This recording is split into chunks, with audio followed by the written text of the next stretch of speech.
It was my brother Lachlan who came running into my house to ask if I'd heard the news. They say Elvis has died. Well, I had recently read reports that Jerry Lee Lewis had wandered up to the gates of Elvis's home of Graceland, brandishing a pistol, and had shot the king. So I really took Lachlan's news with a pinch of salt. It wasn't until later, when I bought the newspaper, I read the headlines and always remembered the date. It was the 17th of August, as I was living in Australia, and we were ahead of time from the USA, where in fact he had died on the 16th around 2:30 p.m. Well, I sat in my car with the newspaper and just cried. I was a big fan, and I recall very quickly the 21 years or so of just sheer pleasure this man had given me through his music and his movies. And in my short life, I had ran his fan club, and I'd recently been to Memphis, and I'd just missed him as he was in hospital. And I also missed his Las Vegas engagement. And reflecting all this in my car, oh, how I wish I had seen him. Maybe like so many others that have met him and shook his hand and told me just how much of an inspiration he had been in their life. But alas, it was all wiped out with a single newspaper headline. Elvis Presley, the king of rock and roll, is dead. An appropriate heading, I suppose, for a non-fan, but for me, it was like losing a brother, a close friend, a relation. He had meant at the time so much to me. Although during the late 70s he was not producing memorable recordings, he was indeed still performing live concerts, and fans like myself from all over the world, well, we were hoping he would be visiting our country soon. He had already sent his gold Cadillac to tour Australia, but we wanted the real thing, as did everyone else. We had crowded cinemas for the midnight screening of That's the Way It Is, and we sat up till 2:30 in the morning to watch the live telecast of Elvis, Aloha from Hawaii, being beamed to over 500 million viewers. But they were not the real thing. And as I sat teary-eyed reading the headlines, we fans never realized just how so important these documents, recorded on moving pictures and recorded sounds, would become to us later on in years.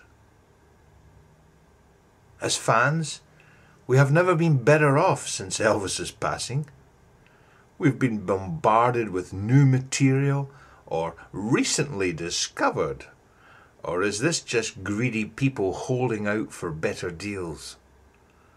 At least every 6 months there's always something being released, new soundboard recordings of his live concerts, even to the extent of processing cassette recordings fans made over 40 years ago. I mean, how many times do you want to hear Elvis sing Hound Dog live on stage? For me, once or twice, but to some fans they want every single performance. Come on. Of items that I find interesting over the last 30-odd years, I have been impressed with the restoring and the colorization of some of the movies.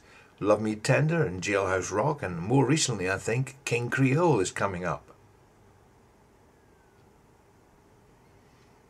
Some of the early demos he did for Sun Records, long before his 21st birthday.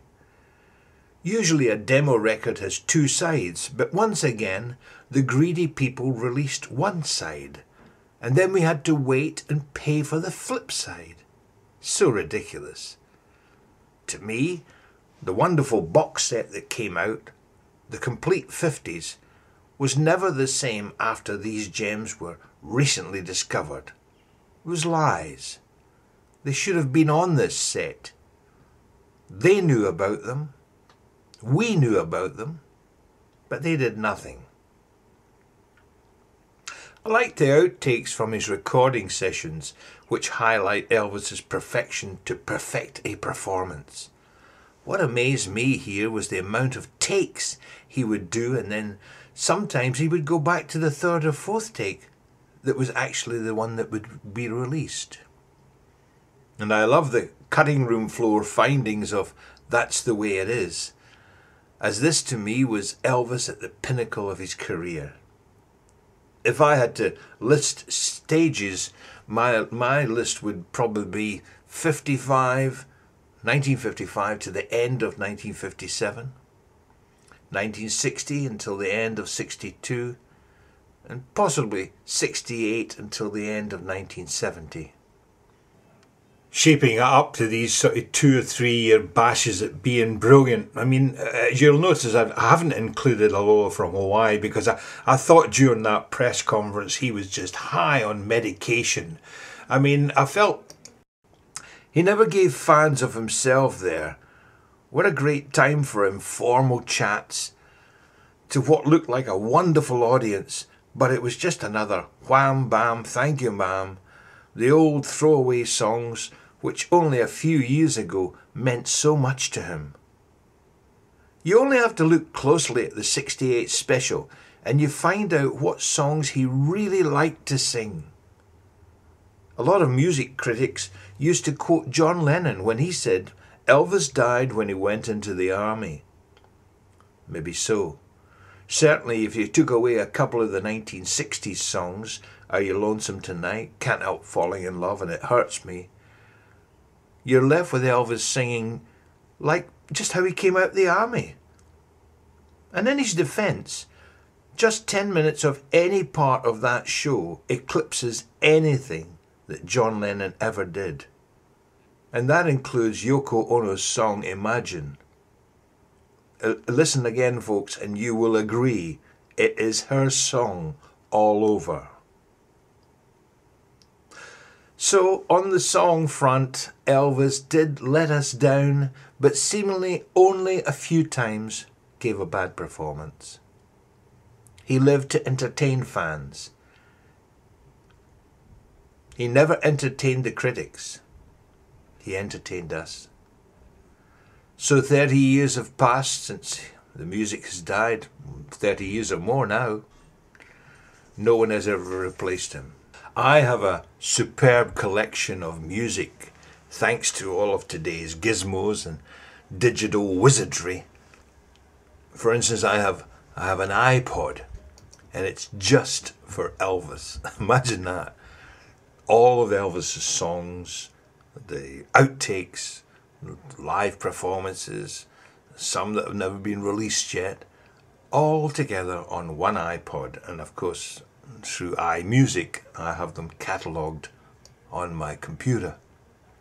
You could never have told me 30 odd years ago that I would carry his complete catalogue in my pocket. 30 years ago there was no DVDs. I could play anywhere, anytime. I mean, look, the VHS recording machine was barely hitting the market when he passed away in 1977. I just think it's fascinating, these iPods and Nanos. You can digitally download every movie he's ever made and carry it around in your pocket. Stick in a pair of earphones, listen to it on the train. Wow.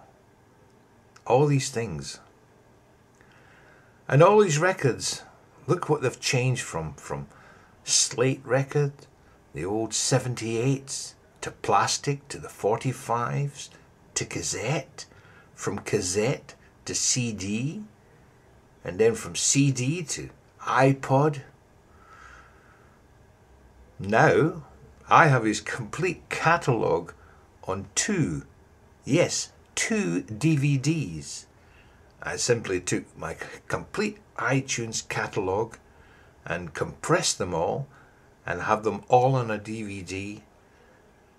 2 single discs, the complete catalogue. So what's the next 30 years going to bring? I know if I look after myself, well, I might be around, but I know one thing for certain. So will the film and record career of Elvis definitely still be around. And so today, in this sort of reflecting mood, looking at his career in times and certainly through photographs, you know, how it all started for me way back in the 50s, Elvis with his wiggle and his gold lammy suit, right up until the 70s with the fantastic Suspicious Minds, and watching him getting married and having a daughter, and we all looked forward to seeing her in real life. Oh, Lisa Marie, she looks so wonderful. And then fans and friends that have met Elvis, who just casually walks to the gates of his property and signs autographs and passes the time of day with fans. Absolutely fantastic. And I've lived all that through running fan clubs. I never saw him live. That's one thing I've missed. But we have all the memories on movies. That's the way it is. And all the stories from fans that have actually met him. Real fans, honest people, people that not only grew up with Elvis, but really appreciated the man and everything that he gave to this world in such a short space of time he was in it. Well, this is yours truly signing off, and I'm going to sing a little song called I'll Remember You.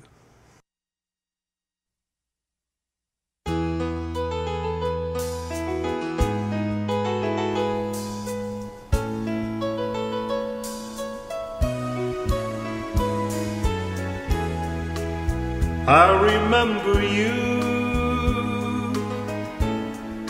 long after this endless summer has gone. I'll be lonely, oh so lonely, living only to remember you.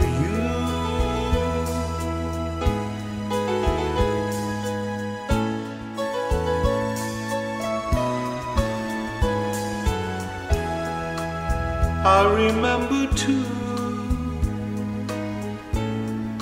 your voice as soft as a warm summer breeze, your sweet laughter mornings after, even after. I'll remember you to your arms someday. I'll return to stay. Till then I will remember too every bright star we made wishes upon.